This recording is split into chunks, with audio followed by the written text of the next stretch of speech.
Tapi masih tanda tanya, apakah ini fair company atau sebenarnya ya company yang bagus. Ini aku nggak bilang wonderful, tapi ya oke lah gitu. At wonderful price. Jadi poinnya wonderful price sama dia itu ada bonus potensi pertumbuhan di masa mendatang.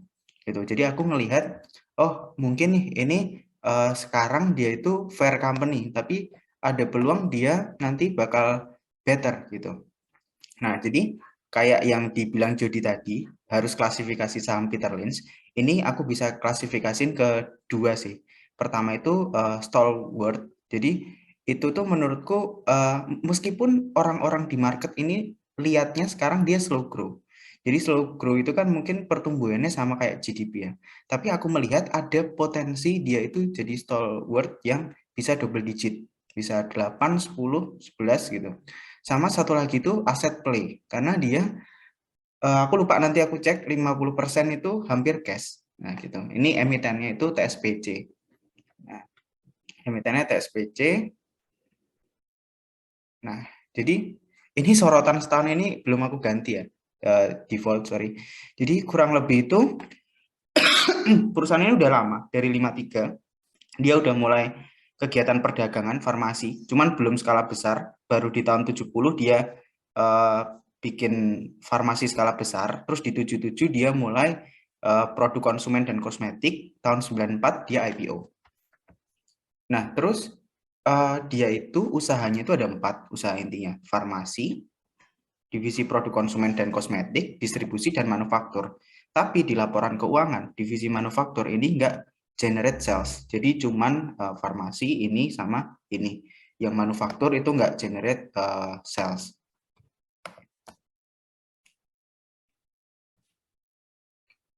Terus kita kenalan dulu lah dikit-dikit sama produknya ya.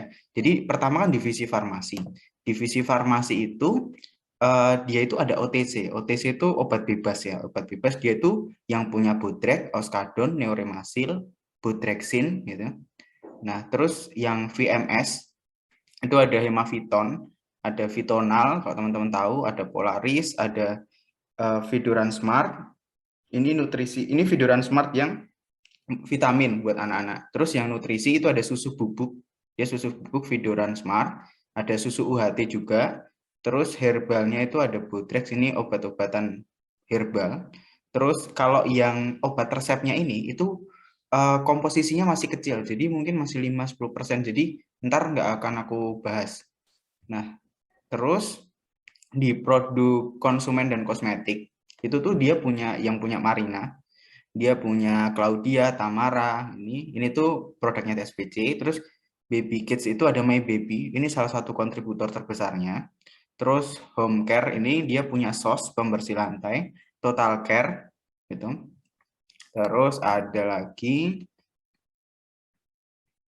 di ini, jadi produk konsumen dan kosmetik kan ada kosmetik juga. Ini yang dia punya sendiri itu Marina, tapi dia juga ibaratnya beli lisensi di pihak lain, contohnya itu Revlon ini dan lain-lain. Terus divisi distribusi ini salah satu memegang peranan penting ya. Jadi dia itu bisa dibilang distribusinya cukup lengkap gitu. Dia punya sekitar 6 distribusi center ini dan seterusnya. Jadi untuk distribusi aku lihat dari Sumatera sampai Jayapura pun ada. Jadi produk-produknya itu kalau menurutku sangat bisa, sangat mudah didistribusikan ketika nanti dia punya produk baru. Itu masalah distribusi itu dan sebagainya menurutku bukan sebuah masalah buat TSPC.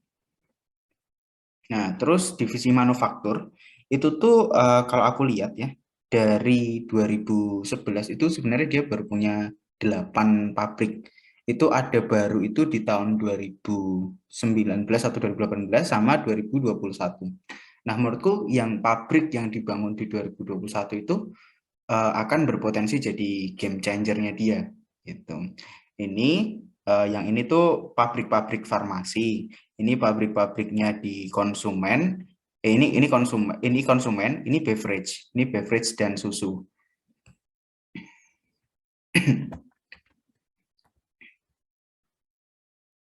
Nah, jadi Temposcan Pacific ini bisa dibilang dia itu terintegrasi gitu loh dari R&D-nya, dari dia bikin produknya, dia risetnya, dari manufakturnya, dari marketingnya, sampai distribusinya gitu. Jadi anak usahanya tuh bisa dibilang banyak banget. Jadi ketika aku baca annual reportnya dari 2011 itu agak pusing gitu bacanya. Jadi cuman makin lama itu aku udah mulai lihat, oh alurnya kayak gini, kayak gini, kayak gini. Jadi untuk analisis bisa lebih clear gitu. Nah, jadi bisa dibilang dari 2010 itu kan dia growth-nya nggak terlalu tinggi. Ini kalau menurutku dia itu nggak terlalu agresif, tapi tetap ada pergerakan. Pergerakannya nggak terlalu besar. Jadi dia itu rata-rata produknya itu emang udah dari tahun 70-an, 80-an, 90-an gitu loh. Dan ini dia 2014 ini gebrakannya itu mulai ini dia masuk bikin Videoran Smart 2014. Terus 2015 dia akuisisi Ultima 2 Revlon. Terus bangun pabrik baru 2 kali 2018 sama 2021. Nah, ini yang menurutku bakal jadi ada potensi game changernya di situ. Nah, ini yang aku bilang produk-produknya ini lama. Bodrek ini udah dari 70, terus Bodrexin dari 70, dan rata-rata produk-produknya yang dari farmasi ini itu tuh pegang pangsa pasar nomor 1 gitu. Kayak Bodrek, Oskadon itu market share di annual report 50%. Bodrexin itu kurang lebih 67%. Terus si Hemaviton itu 58. Nah, Vidoran Smart Nutrisi ini baru 10%. Dan 10% ini baru di tahun 2021 secara volume. Nanti cerita yang bagusnya ada di sini, ntar aku di akhir. Terus My Baby ini salah satu kontributor terbesarnya juga, itu juga market leader, minyak telon 71%, bedak 33%, sabun cair bayi 11%. Ini pangsa pasarnya. Marina 31%, market leader, total total care 10%, SOS itu di 17%. Terus, nah ini mulai analisisnya. Ini adalah sales per segmen. Kalau kita bisa lihat di sini, pertama, farmasi 10 tahun, 12 tahun terakhir cuman double. Dari 1,6 triliun jadi 3,3. Ini menurutku ya slow grow. Itu kan kalau slow grow kan saham yang tipe yang dihindari Peter Lynch kan. Nah, tapi yang sedikit angin segarnya itu ada di sini. Jadi produk konsumennya cukup oke, itu double 3 dari 1,1 jadi 3,6. Jasa distribusi ini tuh dia linear sama dia punya penjualan. Jadi kalau penjualannya makin banyak, otomatis nanti jasa distribusinya juga mengikuti. Jadi kurang lebih itu sama gitu loh. Nah, ini 2011 itu SOS tumbuh 16%, natural honey, total care. Nah, ini tuh ada di produk konsumen. Jadi ini yang bikin salah satu dia bisa get sekitar 18% di 2011. Terus 2014 dia luncurin Vidoran Smart susu bubuk. Jadi susu bubuknya itu tergolong cepat loh. Dia dapetin 10% pangsa pasar itu dalam waktu dari 2014. Dan kalau kita lihat kan Vidoran Smart ini masuk di farmasi ya. Awal-awal kemunculannya itu tuh nggak begitu ngefek gitu ya, wajar ya, maksudnya produk baru rilis ya belum bisa kontribut banyak gitu loh. Nah tapi mulai menariknya itu di 2016 ini di annual reportnya dia bilang 2016-2021 CAGR-nya itu 50%. Jadi 2016 tiap tahun naik 50%, 50%, 50% gitu loh. Nah makanya ibaratnya Vidoran Smart ini kalau aku bisa bilang dia tuh penyelamatnya sektor farmasi. Karena kalau kita lihat tadi, story-nya adalah produk-produknya ini kan udah lama ya, Bodrek, Oskadon. Itu kan, dan mereka itu kan market leader ya. Jadi market leader dan mungkin industrinya udah agak-agak stagnan, minim pertumbuhan. Nah itu kalau misalkan si TSPC ini stuck di sana, itu ya nggak akan ada growing. Nah ibaratnya kalau menurutku, Vidoran Smart ini bisa dibilang menyelamatkan si segmen farmasinya. Nah, ini mulai 2016 ada pertumbuhan 5%, 10%, 16%, 12%. Ini tuh menurutku sumber terbesarnya ya dari Vidoran Smart gitu. Nih, dari 2017 sampai 19 itu 64%. Year on year 2018, 2019 itu Vidoran Smart 64%. Kalau yang segmen produk konsumen dan kosmetik, aku nggak begitu concern ya, karena kita lihat growth-nya tinggi-tinggi. SOS tiap tahun tumbuhnya 20%, Total Care, My Baby, ini terus ada macam-macam. Ini aku no worry ya, dia 18%, 14%. Ini bisa dibilang cukup oke gitu growth-nya. Nah, terus kita kerucutin lagi di 2000. Jadi fase pentingnya itu di sini. Fase pentingnya mulai sini. Nah, mulai ini ke bawah itu kalau teman-teman lihat, ini sebenarnya farmasi growth-nya oke. Mulai dari Vidoran Smart gitu ya. Ada Vidoran Smart, growth-nya oke, udah bisa di atas 6%, 7%. Yang produk konsumen kosmetik tetap masih oke. Nah, tapi si jasa distribusi ini tuh dia tumbuhnya mungkin cuma sekitar 3% ini rata-rata. Nah, ini yang menyebabkan sales-nya dia. Jadi sales secara company keseluruhan itu nggak kelihatan bertumbuh. Padahal sebenarnya di dalamnya itu ada produk konsumen dan kosmetik, ada produk farmasi yang sebenarnya lagi tumbuh gitu. Jadi nanti ketika proporsinya ini, proporsi produk konsumen dan kosmetik ini udah nyentuh 4T, ini juga udah nyentuh 4T, sekitar 4T, itu menurutku nanti sales-nya itu di RTI atau di apapun itu bakal kelihatan growth-nya. Mungkin sekarang orang-orang belum lihat growth-nya karena ya kan baru melihat sales keseluruhan, yang mana itu ada jasa distribusi yang sumbangsinya tuh gede gitu loh. Padahal dia secara GPM mungkin nggak begitu profitable. Nah, ini terus key point-nya adalah pertama, ini produk konsumen tumbuh pesat. Kedua, Vidoran Smart itu menyelamatkan segmen farmasi, sama nanti bakal ada produk baru. Terus ketiga adalah mix produk. Jadi kan produknya ini cukup banyak ya, dan mix gitu loh sektornya. Nah, ini menurutku cukup menyelamatkan TSPC dari fluktuasi. Kalau misalkan dia nggak diversifikasi kayak gini, nanti ketika COVID turun, itu nanti misalkan dia cuma fokus ke kosmetik, ketika 2020 hancur, apa namanya, salesnya hancur dan sebagainya. Jadi ini cukup menyelamatkan gitu. Ibaratnya ketika 2020 pada turun, yang menyelamatkan ini ya produk-produk dari vitamin gitu, dari vitaminnya yang tumbuh signifikan. Oke, next. Nah, ini yang aku bilang tadi, jasa distribusi kan kontribut di salesnya cukup gede ya, sekitar ya dari 10 triliun itu dia 4 triliun sendiri. Nah, dia punya gross profit margin itu tuh bisa dibilang tipis gitu loh, di range 13% jasa distribusinya.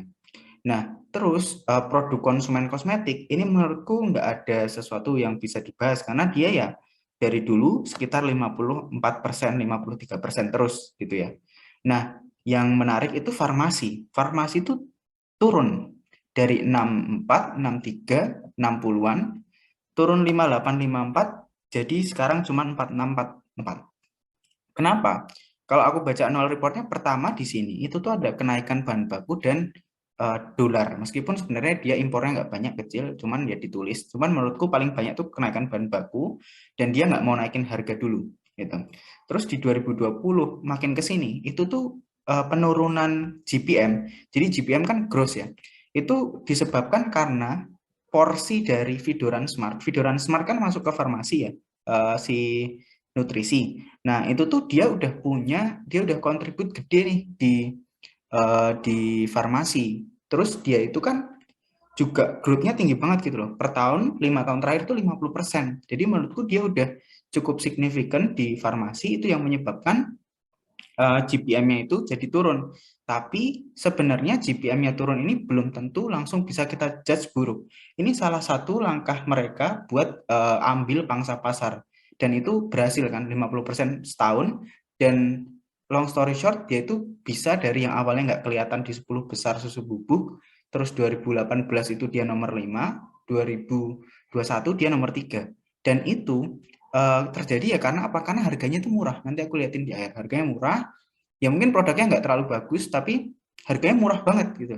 Nah, itu menurutku nanti upside-nya di situ juga. Jadi ketika dia perlahan naikin harga, ketika marketnya udah apa namanya udah stabil, nah itu dia bisa naikin harga, nanti GPM-nya pelan-pelan meningkat, labanya meningkat juga. Nah, aku peluangnya melihatnya ke situ kan, karena kan kita harus lihat ke depan ya, nggak bisa cuma lihat laporan keuangan sekarang. Nah, terus ini gross profit per segmen. Ini ya kurang lebih sama lah ya, kurang lebih sama kayak yang di kiri. Ada hal yang menarik. Oh, ini yang aku mau sorotin. Hmm, ini farmasi. Jadi farmasi kan bisa dibilang tapi tadi double ya. Double 2 kali lipat, tapi dari segi gross profitnya itu tuh cuma naik sekitar 40%. Berarti emang gross profit margin yang turun signifikan ini benar-benar ganggu di profitability gitu. Nah, ketika profitability-nya terganggu dan sekarang kita lihat labanya dia sebenarnya juga masih fine-fine aja, coba bayangin ketika nanti GPM-nya udah makin bagus. Nah, itu kan nanti potensial earning-nya bakal tinggi gitu. Jadi tesisku tuh lebih ke, oh ini sekarang perusahaannya mungkin lagi secara kinerja jelek nih. Dia punya kenaikan sales 2 kali lipat, tapi gross-nya malah turun gitu. Gross-nya malah cuma 40%. Berarti kan dia menjual barang-barang yang marginnya lebih tipis gitu. Terus, nah ini kontribusi sales. Jadi kalau dulu itu paling banyak farmasi sama jasa distribusi. Sekarang itu udah produk dan konsumen udah mulai naik ya, jadi 30%. Dan ini secara profitability kita tadi lihat bagus. Nah, terus kalau ini itu kontribusi gross profit. Jadi kalau ini kan kontribusi sales, ini kontribusi gross profit karena misalkan nih jasa distribusi berkontribusinya gede di sales, tapi kan dia nggak profitable. Jadi kontribusi di gross profit itu dia cuman ya sekitar 15% lah. Gitu. Jadi kita akan lebih memfokuskan analisa setelah ini ya ke produk konsumen dan kosmetik, dan farmasi juga gitu. Nah, terus ini dari growth-nya, ini growth keseluruhan. Nah, growth keseluruhan. Kenapa aku bisa bilang tadi dia itu slow grower? Karena di fase 2017 sampai sekarang, nih pertumbuhannya ini kalau dari sini aja, dari sini, ini kalau di rata-rata ini kurang lebih sama kayak GDP kita gitu loh, sama kayak GDP kita.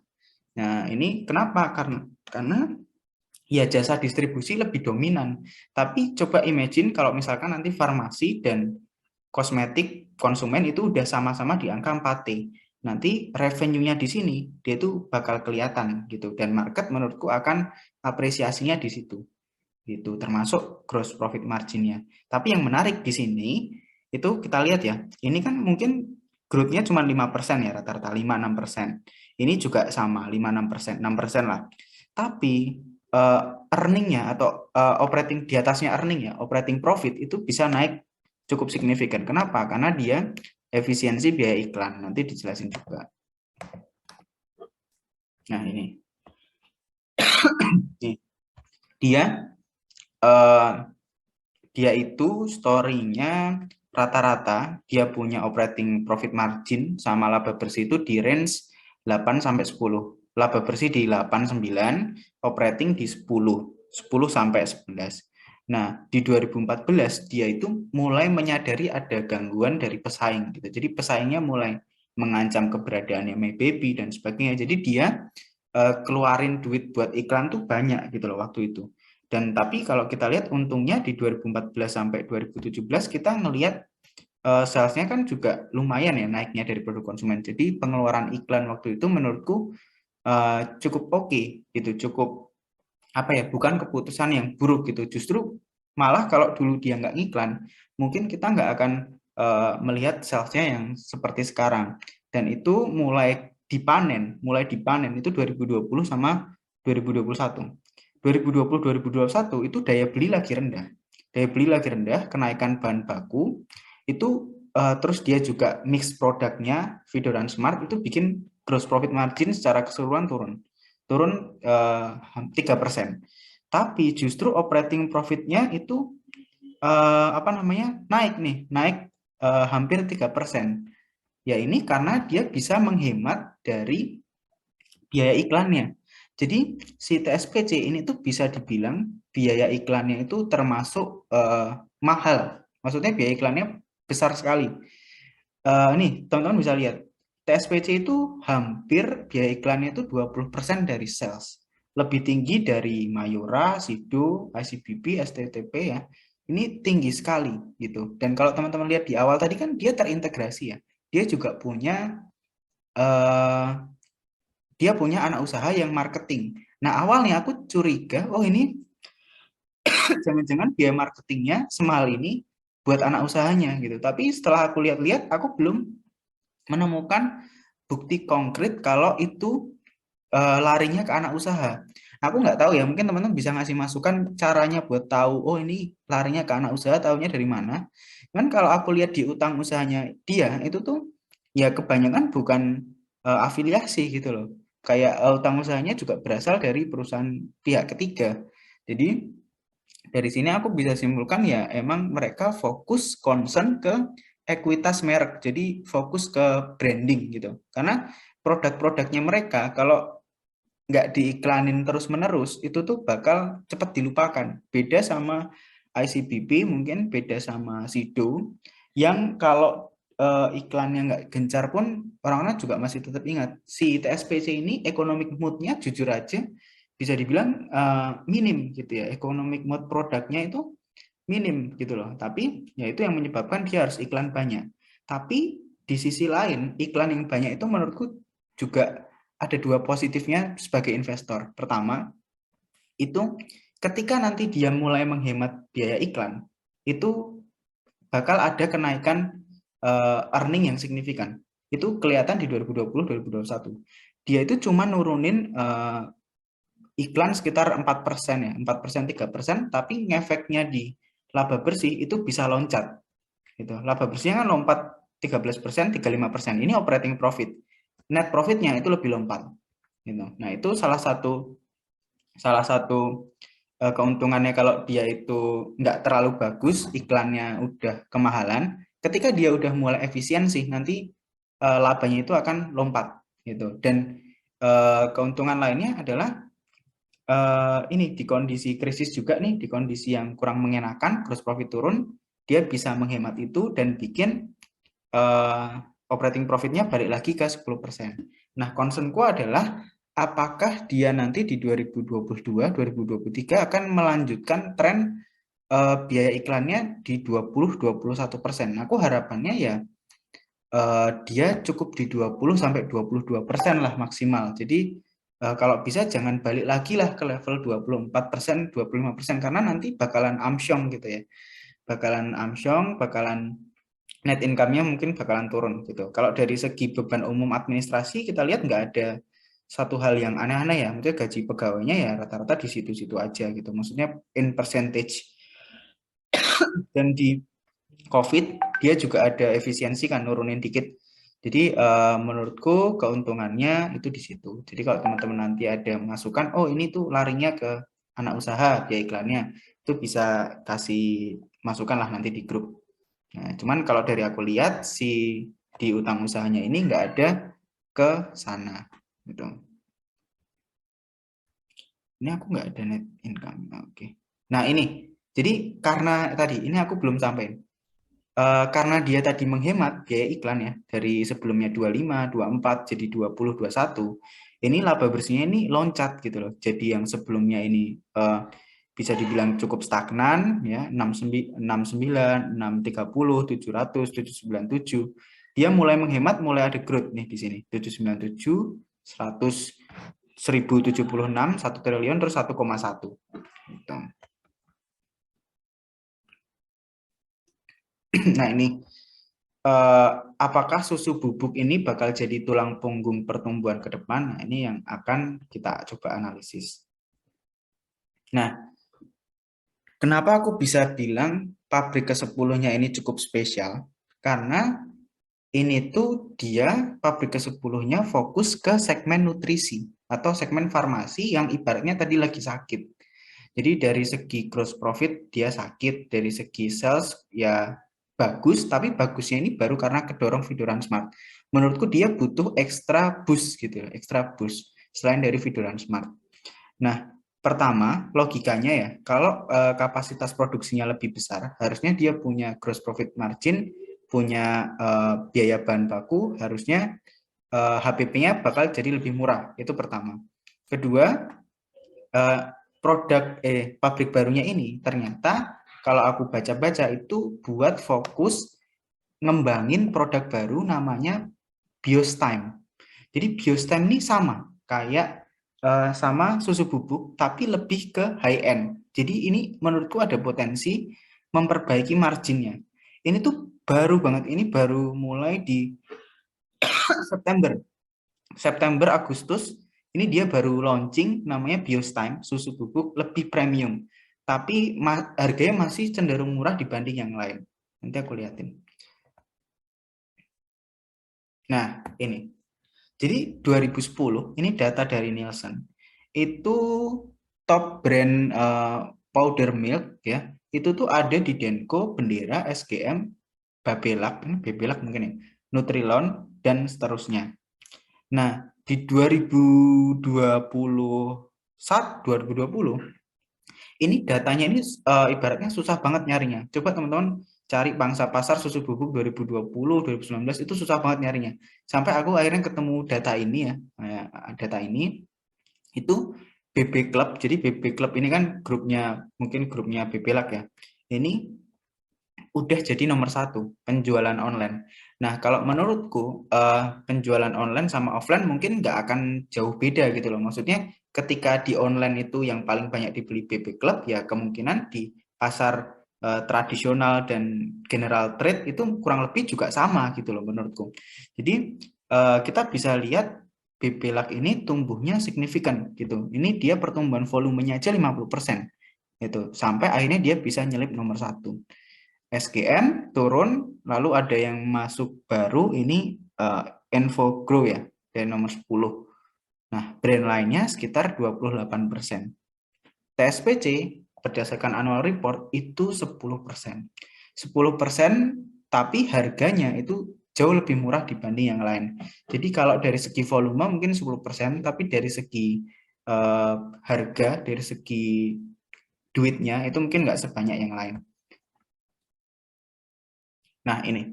Jadi info yang aku dapat itu market share SGM. Jadi SGM ini kan ada di laporan keuangannya TGKA ya. Itu SGM aku dapat infonya dia rilis market share-nya di 2011 itu 35%. Di 2021 ini aku 18%, aku kasih bintang karena ini asumsi. Asumsiku adalah ini, karena emang nggak ada datanya gitu. Jadi kita sebagai investor ya tentu harus ada asumsinya. Ini kan kalau dari online itu 10% ya. Nah, kalau menurutku ini kalau misalkan aku nulis 18%, ini menurutku bakal lebih konservatif. Nanti teman-teman bisa lihat. Jadi 10% ini kan dari online. Ini juga SGM Ananda ada 26%. Menurutku di general trade ini SGM lebih banyak. Kenapa aku bisa bilang gitu? Karena SGM lebih murah dari BB Lab gitu. Jadi kalau harganya lebih murah, mungkin biasanya bakal jauh lebih laku kalau beli di general trade atau beli di minimarket daripada di online. Karena kan ongkirnya kerasa ya.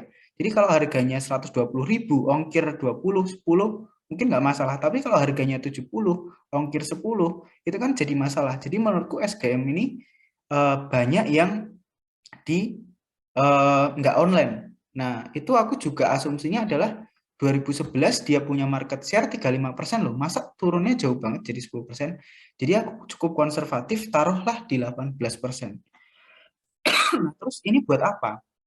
Nih, Sari Husada. Jadi Sari Husada kan yang bikin SGM. Itu 2011 itu dia sekitar 70% itu tuh apa namanya Sari Husada itu kan ada di TGKA ya, ada di laporan keuangan TGKA. Nah, aku lihat di beban penjualannya itu 70% itu ada di si susu, itu di susu. Jadi aku melihat bahwa untuk melihat penjualannya SGM di tahun 2011 itu caranya 70% dikali 6 triliun pendapatannya dari Sari Husada dikali 50%. 50% ini karena 50% dari penjualannya Sari Husada ini SGM. Karena kan dia macam-macam ya. Nah, ini jadi kurang lebih Sari Husada itu penjualannya sekitar 2,1 triliun si SGM. 2021 ini 6,9 T itu di laporan keuangan TGKA nulis 6,9 T Sari Husada, 50% itu kan dari si SGM gitu ya, si SGM. Nah, ini kurang lebih 3,45 T. Nah, dari data ini aku tuh menyimpulkan bahwa market susu bubuk ini tuh tumbuhnya pesat gitu loh. 2011 market tuh ibaratnya orang yang mengkonsumsi susu eh, dalam rupiah itu tuh 6 triliun 2011. 2021 ini 19 triliun. Ini menurutku market yang menarik gitu loh. Jadi menurutku ini langkah yang cukup tepat si TSPC 2014 masuk Fiduran Smart, 2021 masuk lagi Biostime. Dan Fiduran Smart terbukti CAGR pertumbuhan 50% dan dia juga berambisi kalau Biostime ini bakal jauh lebih sukses dibanding ya Fidoran Smart meskipun kita skeptis sesuai sama tesisku di awal tadi. Jadi kalaupun Biostime ini gagal ya tetap untung. Kenapa tetap untung? Karena valuasinya murah gitu. Karena valuasinya murah dan kalau berhasil ini kita akan bukan kita ya. Ini akan berpotensi untungnya makin banyak. Jadi bisa dibilang low risk gitu. Kalau ini gagal Biostime itu masih tetap untung karena dia murah gitu loh. Dia generate cash flow banyak. Tapi kalau berhasil ya menurutku ini akan jadi uh, potensial upside-nya cukup besar gitu loh. Nih, jadi marketnya susu bubuk ini banyak. Nah, estimasiku si Vidoran Smart ini itu tuh revenue-nya itu udah di sekitar 700 miliar. Ini lagi-lagi asumsi, pertimbangannya adalah bukan pertimbangannya. Data lainnya adalah My Baby itu di annual report aku sempat baca cuman belum sempat aku screenshot. Itu dia bilang kontribusinya paling gede pertama menyentuh sekitar 1 triliun produknya My Baby. Terus dia juga ada nulis kalau Vidoran Smart ini 10 tahun terakhir, 8 tahun terakhir itu dia penjualannya tinggi gitu. Penjualannya salah satu yang tinggi. Nah, jadi kan tadi kita dapat info data dia itu secara volume 10%. Nah, dari secara harga mungkin si Vidoran Smart ini 3 kali lebih murah gitu, 3 kali lebih murah dibanding yang lainnya, ibaratnya gitu. Nah, jadi kan bisa asumsikan secara harga dia itu market share-nya 3%. Nah, 3% dari 3T itu kan sekitar 1T ya. Tapi di situ dia bilang kalau yang tertinggi itu masih si My Baby. Jadi aku melihat oh ini kira-kira 700 miliar gitu Vidoran Smart. Kenapa penting buat estimasi sekitar 700 miliar? Karena kita bisa lihat nih, Vidoran Smart kan year on year juga masih tumbuh tinggi ya. Mungkin dia sekarang tumbuhnya masih 30%. Nah, berarti nanti kita bisa estimasiin dari situ gitu, dari 700 M ini 30% berapa? Belum potensi kalau dia mulai naikin harga. Ini kita lihat nanti harganya murah banget. Terus belum lagi nanti Biostime yang baru rilis dan dia akan berambisi pasti akan kemungkinan besar akan melampaui Vidoran. Nah, ini kan bakal jadi source of growth ke depannya gitu. Selain dari produk-produknya SOS, Total Care, terus yang Marina, My Baby gitu kan. Nah, ini harganya, ini di sini kita bisa lihat banget harganya jomplang. Pediasure ini 270, Freeze Fact 174, BBLAC 139, yang Gold 145, Biostime ini yang produk barunya 90.000. Si Vidoran itu cuma 48.000. Ini koreksi ya kalau aku salah. Nah, itu kan murah banget gitu loh. Jadi ya wajar aja kalau gross profit marginnya turun. Tapi coba ketika dia naikin nanti jadi 52.000, jadi 53.000, itu kan nanti upsetnya bakal gede gitu loh untuk Vidoran. Selain dia ngembangin si Biostime-nya ini yang lebih premium. Jadi Biostime ini yang lebih premium. Jadi ya sebagai investor kita wajib ngefollow akun Instagramnya, liatin Tokped-nya buat mantau perkembangannya ini gitu loh. Sama aku bikin eksperimen nanti aku jelasin. Jadi aku eksperimennya adalah ini lagi aku jalanin, bukan eksperimen, ini lebih ke scuttlebutt. Jadi aku punya sepupu kan, ya ibaratnya anggaplah sepupu umurnya masih di bawah 3 tahun, sekarang itu konsumsi BB lah. Nah, ini baru mau aku cobain Biostime gitu loh. Kalau misalkan ternyata dia itu setidaknya dia bisa menerima lah, maksudnya nggak terus nolak, oh nggak mau, oh nggak enak. Yang penting dia nggak bilang nggak enak aja. Itu menurutku bakal jadi pertanda yang positif. Itu pertama. Kedua, kalau ternyata dia malah lebih suka Biostime dan apa namanya, misalkan misalkan orang tuanya atau apa, ngelihat oh dengan harga segini ya lebih kandungannya oke dan lebih cocok, siapa tahu pindah ke Biostem. Nah itu salah satu yang mau aku coba lakukan. Terus nanti hasilnya aku akan share di grup. Nah ini Videoran Smart ini kan nih 2019 dia nomor 5, 2021 dia nomor 3. Nih jadi ya karena murah, growth-nya tinggi. Nah nanti Biostem gimana? Kita lihat. Aku soalnya juga belum lihat kandungannya gimana, apakah bisa head to head. Nah kita lihat. Nah,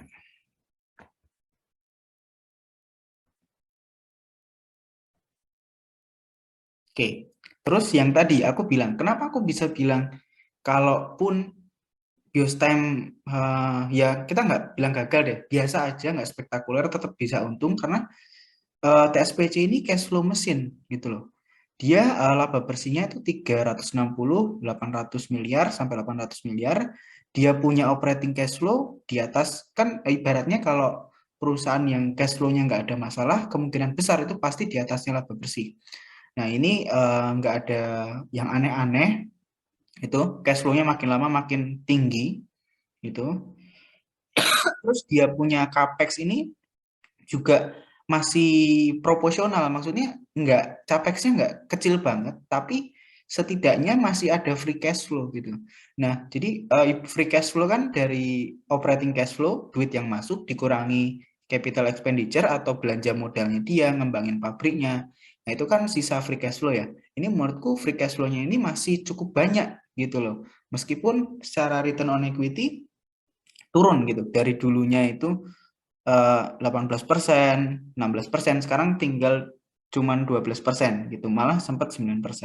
Makanya kenapa aku bisa dibilang ini fair company sih. Cuman ya masih bagus kan 12% gitu loh.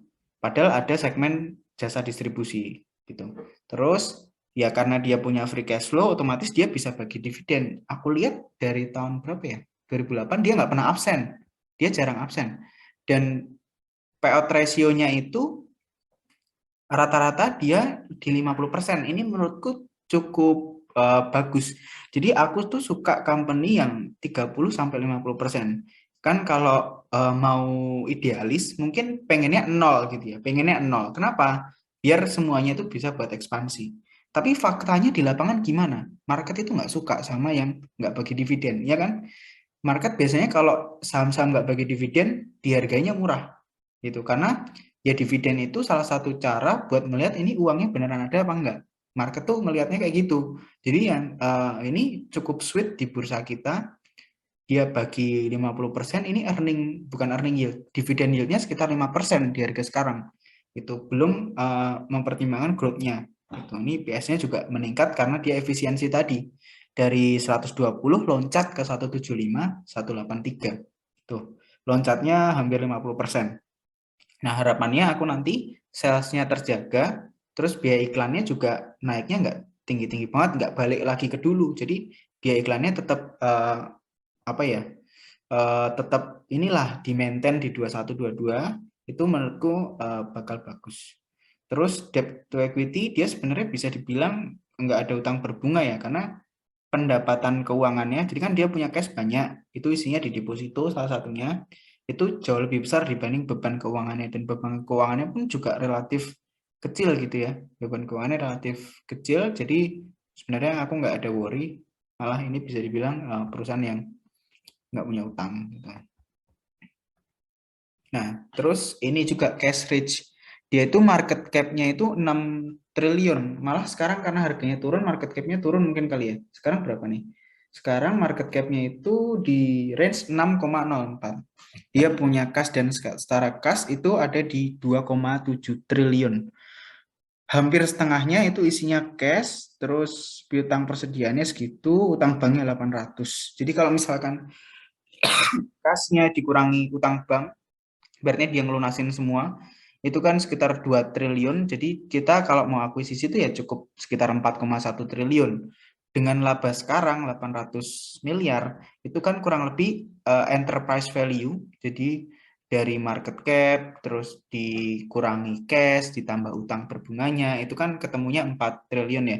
Itu dibagi sama net income-nya, itu kurang lebih ya sekitar 5 tahun balik modal. Ini salah satu bisa dibilang consumer goods yang punya balance sheet seperti ini bagus, jarang, dan murah gitu loh.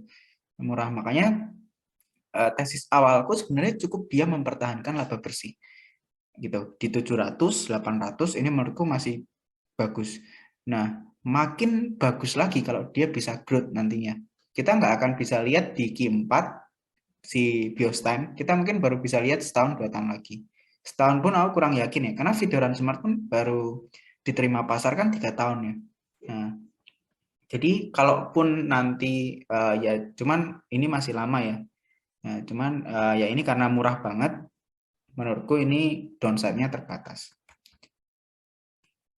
Nah, terus buyback. Dia punya free cash flow yang tinggi, dia bisa buyback. Buyback-nya sekarang itu posisinya ada di 83%. 2015 itu di 78%. Dan kalau teman-teman lihat di Stockbit atau di apapun, itu hampir tiap minggu dia buyback loh. Meskipun kecil-kecil dia beli terus.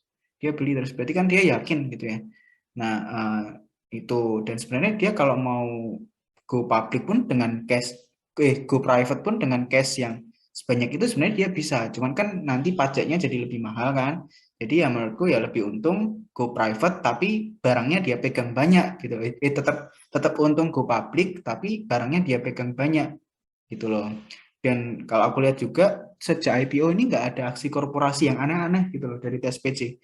Dia itu kalau nggak salah 98 dia baru right issue. Itu kan karena ada krisis ya. Jadi bisa bilang wajar gitu loh kalau di 98 dia right issue. Right issue kan konotasinya negatif karena ibaratnya butuh modal tambahan, kenapa nggak pakai kas internal, kenapa dia nggak bisa membiayai sendiri gitu kan, terus nanti efeknya jadi terdilusi. Iya kalau nambah modalnya ini increase value-nya, kalau ternyata malah biasa aja atau buruk kan malah dilusi saham kita. Jadi dia nggak ada aksi korporasi yang aneh-aneh, malah dia aksi korporasinya bagi dividen 50%, 50%, 50%. Menurutku ini cukup oke gitu. Terus terakhir ya, valuasi. Ini sebenarnya aku part paling nggak suka itu valuasi ya. Karena gitulah, part paling menyebalkan, cuman ya ini harus dibahas. Nah, ini pertama aku sederhana ya. Aku mungkin kalau kita ngitung pakai dividen discounted model mungkin bisa aja ketemu 2000 gitu. Mungkin bisa aja ketemu 2000, tapi ribet gitu. Mending yang simpel-simpel aja. Lihat historis dia tuh dihargai di berapa sih. Nah, kenapa aku cukup tertarik sama consumer good? Karena consumer good ini kalau pas kondisi ekonomi lagi bagus, teman-teman tuh bisa lihat rata-rata dihargai di 15 kali semua. Emiten-emiten consumer good selama dia normal-normal aja, dia itu sering sekali dihargai di 15%. Ini nggak cuma TSPC, yang lainnya juga. Kenapa aku sekarang lumayan bullish di situ? Ini pun dia juga 2011 nih, mulai pas ekonomi lagi bagus, PI-nya juga di atas 15 terus gitu loh. Baru mulai-mulai ini harganya murah gitu. Jadi menurutku ya yang wajar itu ya kalau pas ekonominya lagi bagus ya bisa aja 13 15 kali gitu. 13 kali dengan nanti kalau misalkan earningnya nambah lagi. Itu. Jadi ya kurang lebih sesimpel itu aku melakukan valuasi. Oke, udah sih, itu aja. Ada pertanyaan?